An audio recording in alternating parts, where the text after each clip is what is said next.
His Excellency, George Weah, President of Liberia.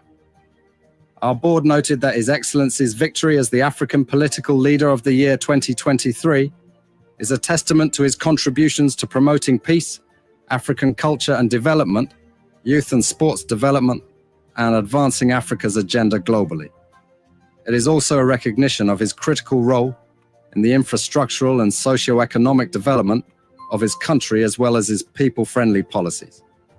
He has continued to advocate for peace and free and fair elections in the ECOWAS sub-region, and this was demonstrated by a show of statesmanship and iconic posturing by accepting electoral loss and congratulating the winner. While he arguably had options as a sitting president, he chose the path of honor, peace, and the defense of democracy. His emergence reaffirms our position that he has remained one of the continent's leading light, as he had continued to demonstrate great faith in the African project, promoting African dignity and helping to change the negative narratives about the continent.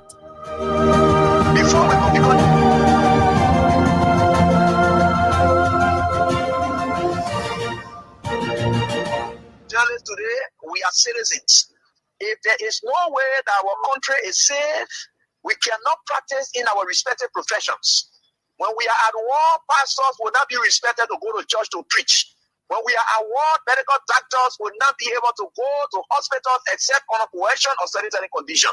When we are at war, lawyers will not be able to go to court to practice.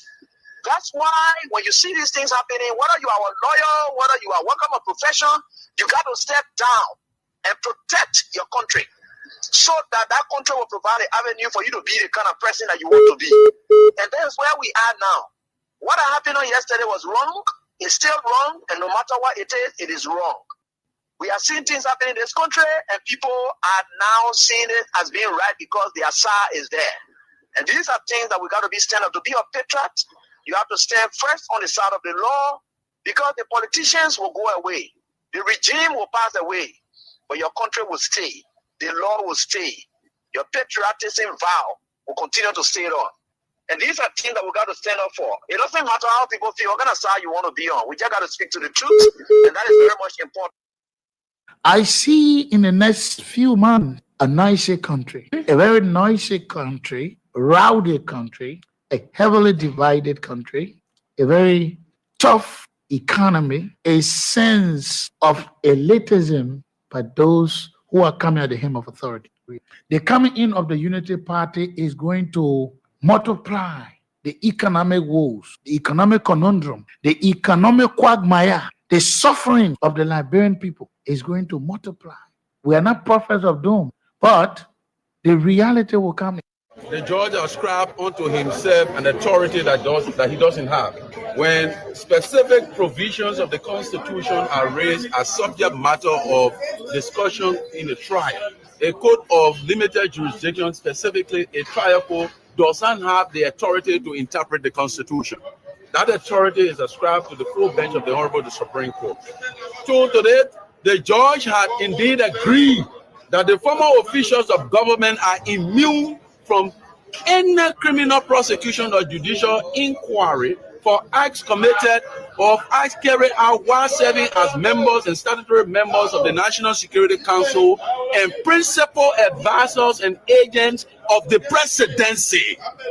That immunity of the president that extends to the advisors of the president and the agent, that immunity can never be subjected to judicial review in a court of law. The courts shall refrain from conducting inquiry on the basis that any attempt will compromise national security. In fact, it's on the other way around. Why we should be protecting the protection of national secrecy, I see the government proceeding to expose national security operations, especially about expenditure during elections to keep this country safe from threats to the elections. Is that with the wisdom of the judge? The next thing is the defendants, the former ministers of the former officials of government cannot stand trial. Why? Under the due process clause that we have in fact our cases like the Wallow versus Wallow, the landmark case on due process, before you are convicted, you have the right to question the witnesses, to produce evidence in your favor in order to exonerate yourself. These officials are prohibited by law not to defend themselves. And what is the law? The National Security and Reform Act, Intelligence Act of 2011 says, as long as they are alive until 20 years, even if they go for trial and they take the witness and to testify about how they expended the money, when they come outside, the NSA will arrest them also because they have breached national security intelligence operation. That's why you take up on the level at the level of the National Security Council. The judge erred, and in fact, the ruling went beyond. The team will discuss that. But what we know is that the law already gives us the authority to go on the remedial process when the judge had made a decision, especially on the issue of authority, that he had gone beyond his authority. The judge, the trial court, has no authority. And that is a standard established by the Honorable Supreme Court by years of horror with age, that whenever constitutional issues are squarely raised, no court of law has the authority to determine and pass unconstitutional arguments beside the full bench of the Supreme Court. Under Article 61 that talks about immunity of the president. 61. No, it's 61. It's 61. It's not 51. It's not 51, it's 61.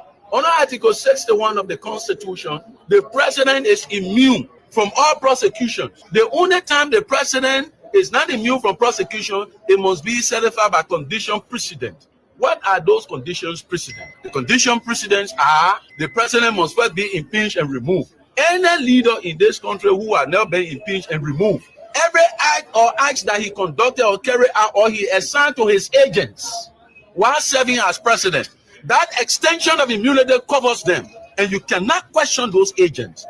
This is the argument before the Supreme Court that will soon be appearing. Whether or not an agent or an advisor of the president serving at the level of the National Security Council, which they are creating the National Security Council, prohibits him, that you cannot take the stand to testify on national security matters that have not been declassified. As we speak, the expenditure of the former government to maintain a peaceful transition, to divert and abort the threats to national security and the elections of 2023, the government presently has never declassified that information. Any of these officials who comes to court and to testify how that money was expended, who the agent that received it, and what area they assigned the agents for what purpose, they will go to jail. Before we could become journalists today, we are citizens. If there is no way that our country is safe, we cannot practice in our respective professions. When we are at war, pastors will not be respected to go to church to preach. When we are at war, medical doctors will not be able to go to hospitals except on a coercion or sanitary condition. When we are at war, lawyers will not be able to go to court to practice. That's why when you see these things happening, whether you are a lawyer, whether you are working a profession, you got to step down and protect your country so that that country will provide an avenue for you to be the kind of person that you want to be. And that's where we are now. What happened on yesterday was wrong. It's still wrong, and no matter what it is wrong.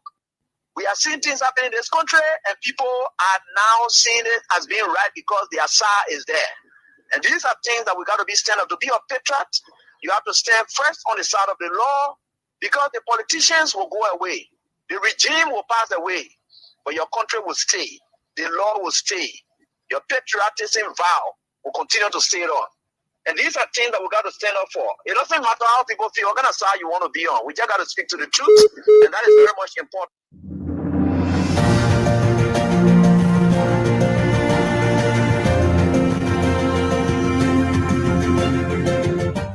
His Excellency, George Weah, President of Liberia.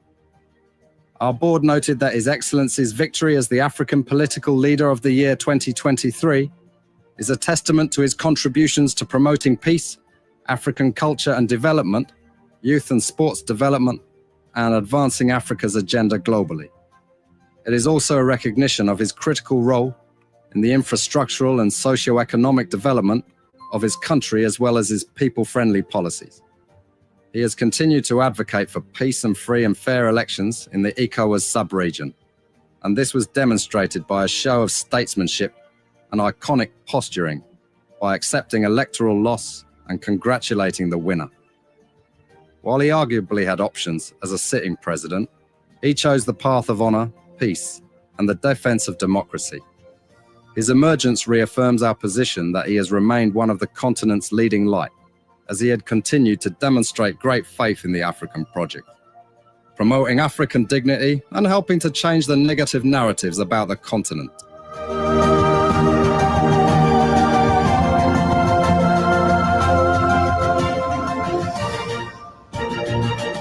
This is another day. Thank you so very much, man. Let me say thank you. Thank you. I appreciate you. Welcome to the show. It's Real Talk on Kings 88.5 with me, Sam Andrews, on this 3rd day of July 2025 in the reign of Nebuchadnezzar. Grateful to God Almighty. He is faithful. He is good. He is kind. He is loving. We can help but exalt his holy name. Bless his name on high.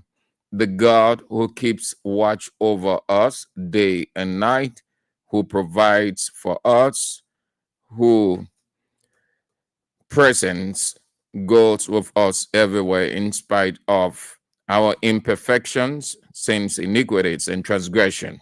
He demonstrates his love for all, even the bad president, good president, bad senator, good senator, bad vice president, good vice president, bad pro tem, good pro tem, just everybody. He is the God, but he also the God of justice and judgment that punishes the dictatorial leader, the despotic leader, the tyrannical leader. He punishes them according to his time, just as he punished dictatorial leader Nebuchadnezzar, made him to eat grass, ran naked for years until Nebuchadnezzar confessed and said, truly, now I know that you are God who reigns over the universe, the only one with the sole power.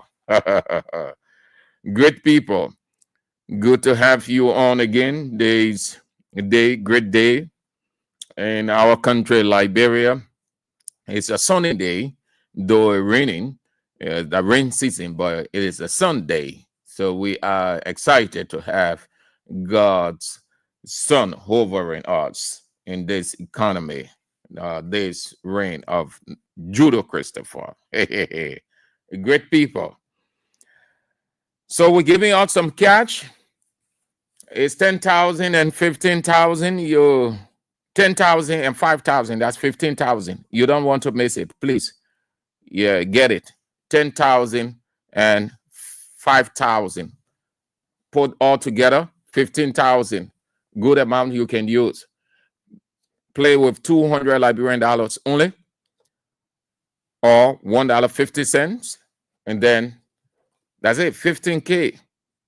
You are in the midst. You are in the number, the category of the people in the thousands, government officials. You are all equal, except that you don't want to have it, and you wouldn't.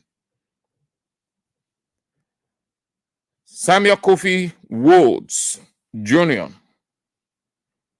Cyrus Day, Grand Jide County, Mamata Son, ELWA Painesville, Nathan Page, Nizo Community, Diana Davis, Manhattan, New York City, Lawrence Harris Jr., William Massaquoi,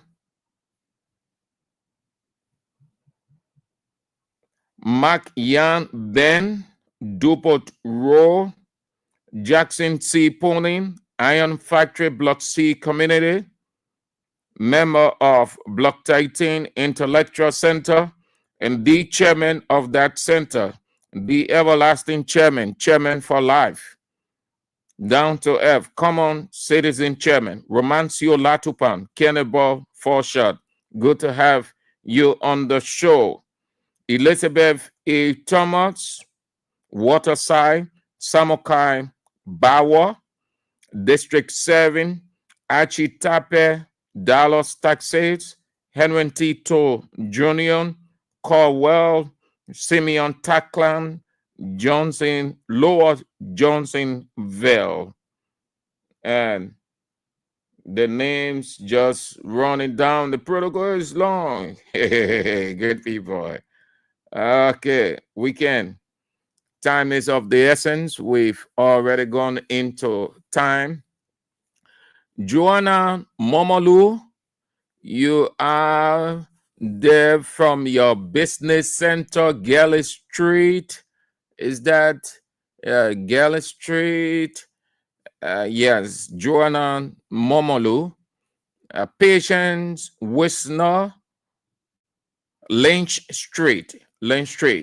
Muya Sharif, Boyman Bine, Joe Dixon Nimle. So good to have all of you on. Thank you for coming on. We appreciate all of you. The numbers are on the screen. You've been asking about how you can be of help, how you can chip in whichever way you can. So the sustainability of Kings 88.5, and everything is off the ground now. You can see on your screen the send wave numbers, the local orange numbers, all on your screen. 05585. That's 05585. Yes, all of them on the screen. You can see them. Can you not? Yeah, all on the screen. So it's as visible to see. Let's get started. Time is of the essence. Our condolences. The world woke up to a shocking news this morning. Every day that comes, every evening, every night, you don't know what's going to happen. Only God knows. That is why you give your life to God, put everything into his care. When you wake up in the morning, just give it to him. You come into town, give it to him at your business center, give it to him at your office, in your car, wherever. Just give it to him because he sees and he knows the future. We do not know, not at all. We do not know. Only God knows. We woke up to the sad news of two brothers. They were footballer.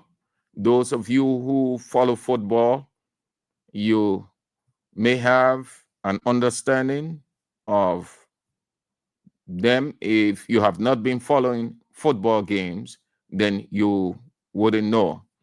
But one played in a subdivision league, what they can call a junior league, and the other one was playing at the high level. Diogo Jota and his brother Andre,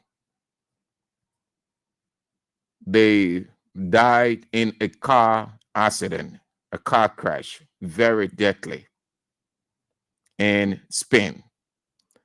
Diogo Jota was playing for Liverpool Football Club in Spain. The two brothers died in a car crash this morning, July 10th. And according to the information that we've gathered, two brothers, the only children. I don't know how true it is, but that's what the report that came out said. That what unfolded this morning. So Liverpool Football Club is bereaved. Our condolences to all the fans, our brothers and sisters who support Liverpool Football Club. That could have been Barcelona, Arsenal, Manchester United, Inter Milan, AC Milan, Real Madrid. They were, according to what we heard from BBC, they were on terrific speed and the tire punctured and left the road, crashed into another car. The people roads are so wide to the extent that a little mistake is a disaster.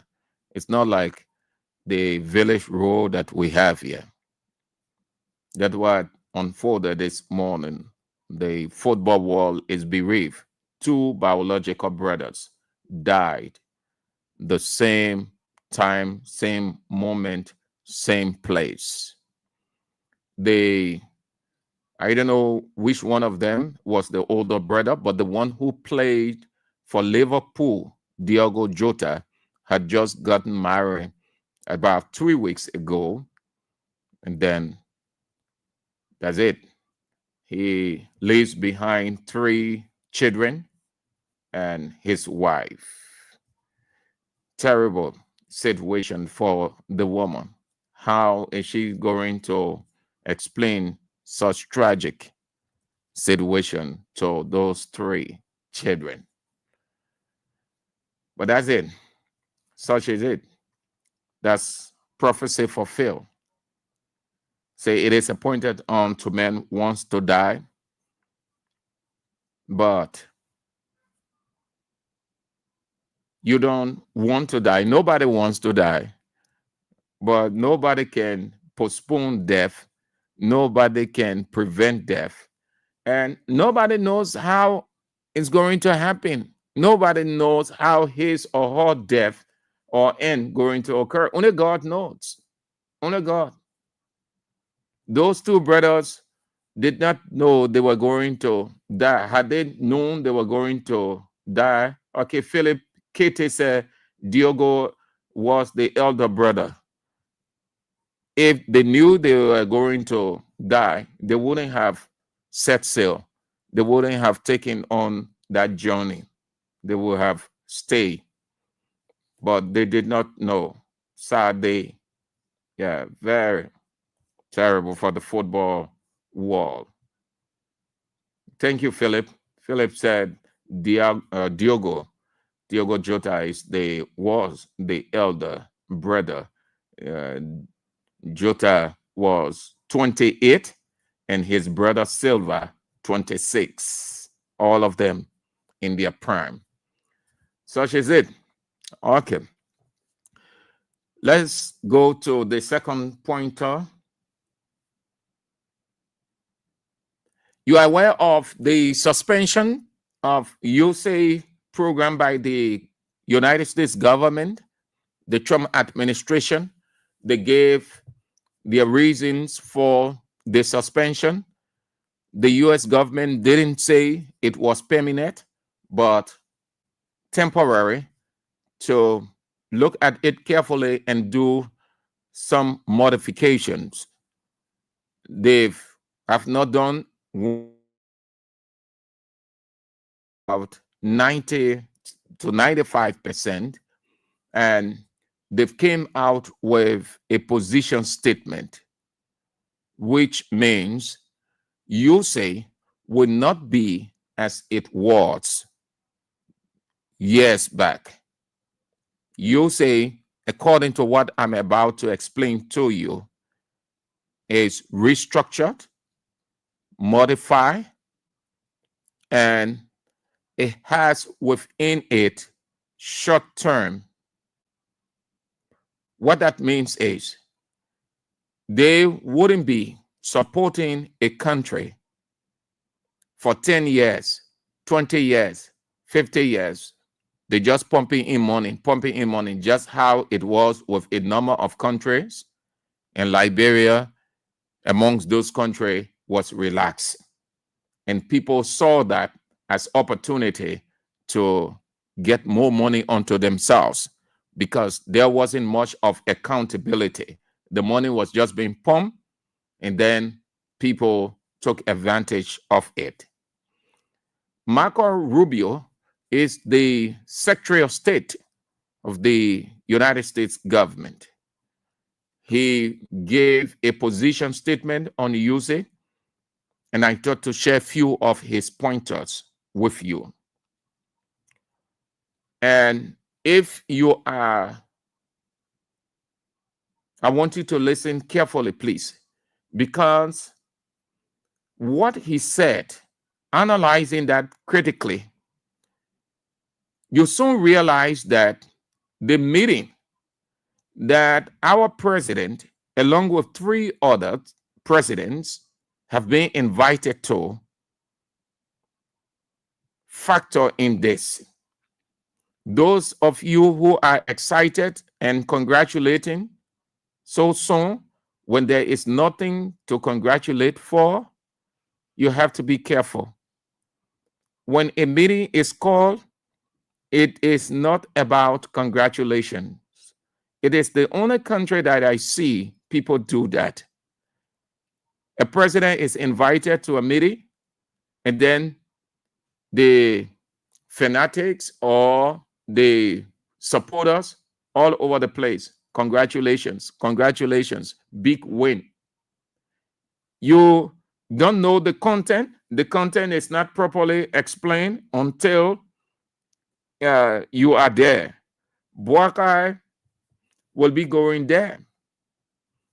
Boakai has the invitation, but it doesn't say it is a victory for Unity Party.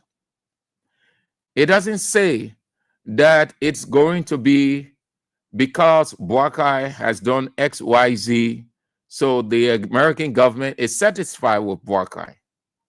I've read a couple of lines after listening to AB last night talk about it on social media. Everybody writing here and there. They are excited. They are motivated. They calling it a breakthrough, unprecedented. And another school of thought will counter from CDC side that it is not unusual. It is the normal. And the other argument would be 49 persons or 49 leaders were invited by Joe Biden. This time around for Donald Trump, it's only 5, and on. It just went that way. And good intellectual exercise. But I soon realized, weighing the 2 arguments, it is not the number that matters. I soon realized this is where Unity Party fanatics got it wrong. And they were only putting feelings or sentiment into it. It is not the number. It is not the number. The number makes no difference whatsoever. Trump could choose to invite 1 person, or even 50, or even 75. Joe Biden would have opted to invite 1 person, or 50, or 200, whatever.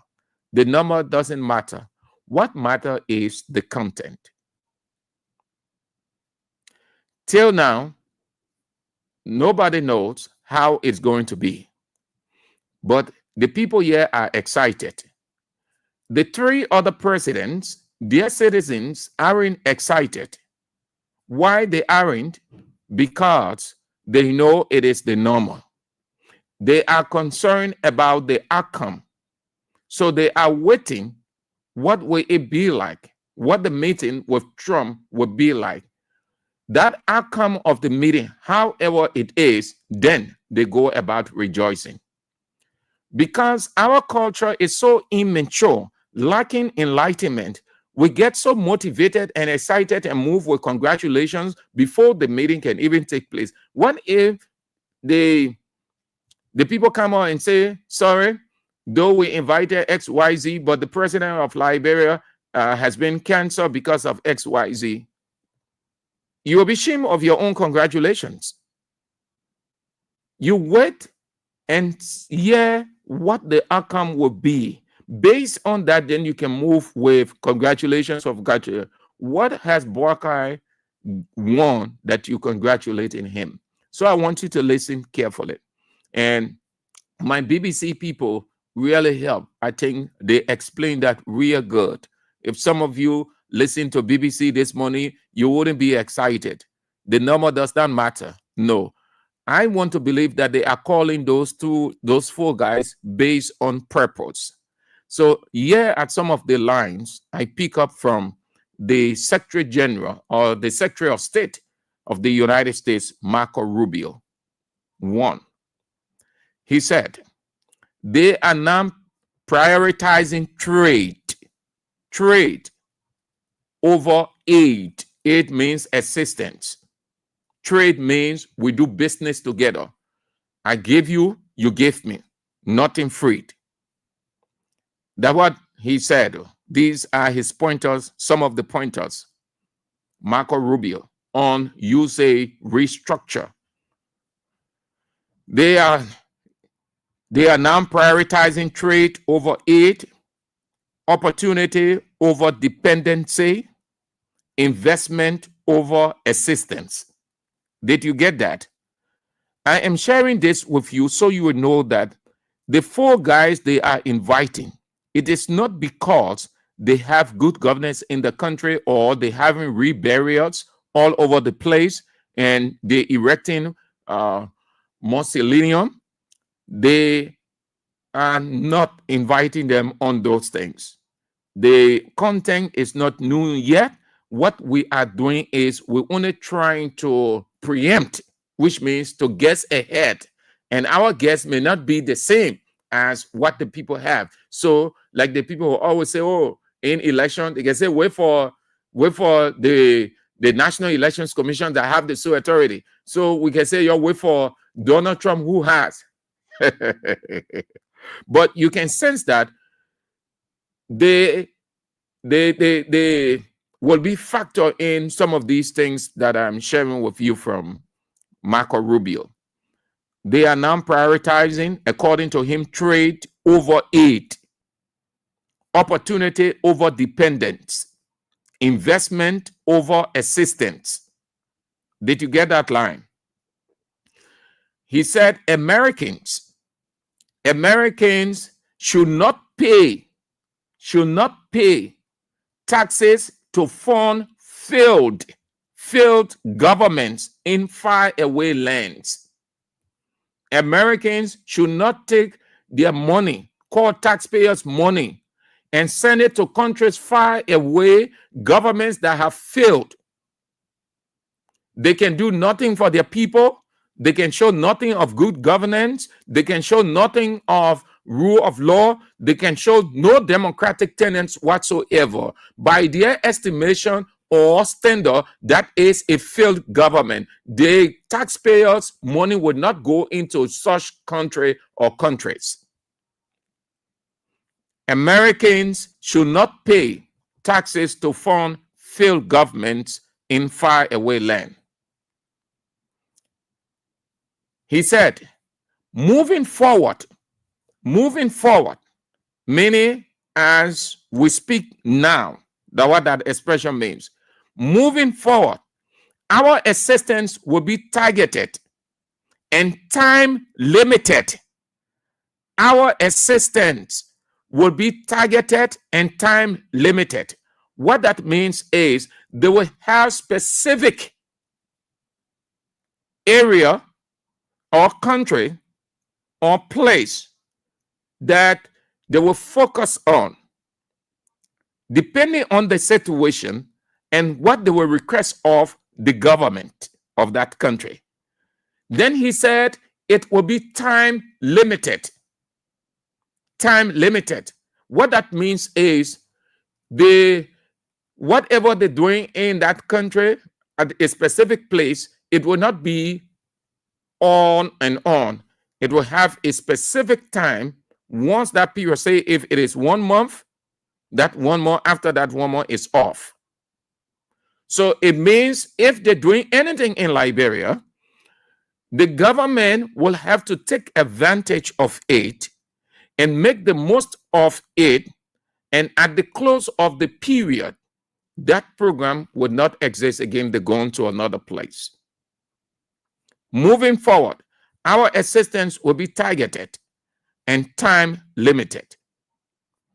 The next thing he said in his statement, we will favor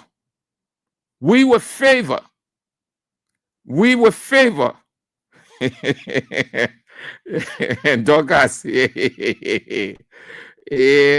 Douglas, America and Europeans are scared because of Russia President Putin.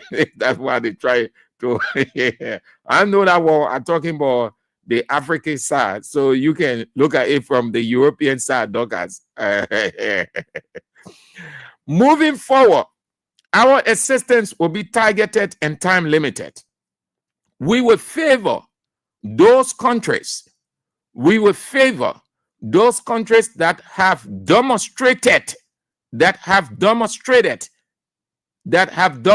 which means to show, to prove, to make known, that have demonstrated the ability and willingness to help themselves,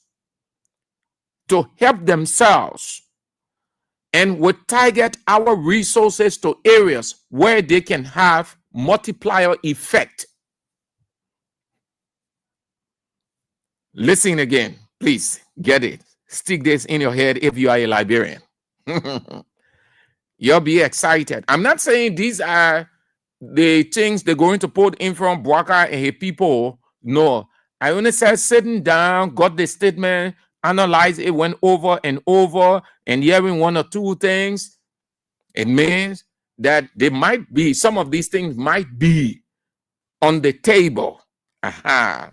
So those of you who are excited, I want you to drop your sentiment, drop your excitement. Wait yet. There is a reason. Bwaka has done nothing absolutely convincing in the opinion of the United States that we're just inviting for a visit or do any other. It's on purpose. There is a reason. There is a reason. Hold on. Moving forward, we will favor those countries that have demonstrated the ability and willingness to help themselves, and will target our resources to areas where they can have multiplier effect. Where they put the money there, they can see the fruit of it. They can gain as you gain. That's what they call multiplier effect. It's now they put 5 million in Liberia. Then they mismanage it, they use it anyway. Then after setting down, they put 5 million again. Then they're getting nothing in return. The whole thing about using now, the people say it must benefit America as America is helping a country. America should have something in return. America should not be the country to just be giving. Their taxes, their citizens' taxes would not be used for that again. He went further to say, we are also consolidating fragmented appropriations accounts to build more flexible and dynamic pools of funds, which means money, eliminating bureaucratic processes to move faster and respond to crises in real time, and implement new criteria to measure the impact of whatever they will be putting forth. He said, by empowering diplomats on the ground, meaning people who are involved with supervising, observing, all of those things, diplomats on the ground. This could include American people, Liberian people. I'm using Liberia because I can't use another country other than my country. But this is not to say that they are pointing specifically at Liberia. No, it goes for those countries they cut off their support from temporarily. By empowering diplomats on the ground through national bureaus, not their own, or let me put it this way, national institutions, local institutions, and say we are creating a fast feedback to ensure programs align with American interest and the needs of partner countries. These are but just few of the almost like a dossier released by Marco Rubio the Secretary of State of the United States government. So with that, you can read into it. It can give you an understanding of the meeting next week with the President of the United States. No, it's not going to be praises. Yes, Buakai, since you took over, there is no corruption. You have engaged in reconciliation, as you said. You have reburied Doe and Talbot. You've done this, you've done that. So I call you to say congratulations. Thank you for coming. And you can go back to your country and do what you're. There is a reason. There is a reason. The man said, going forward, we will prioritize trade over aid, meaning they will not focus on how it was in the past, giving people assistance, and then nothing. When Trump came out, what did Trump say? Trump say, how did he describe you say? He said, the people that, he said psychotic. They were, no, did he say? There's a word that he used, some kind of psychological word, which means mental problem, because they were just releasing money here and there to countries, and those monies were being misapplied, misused, no accountability, and it was affecting the American society. And that is the main reason he put a stop to it. So this time, the post said, no, we will pay more attention to trade. We'll do business together. Instead of giving you assistance, you're acting like you poor. You, Liberia, we know that you have resources that countries of the world, other countries of the world don't have.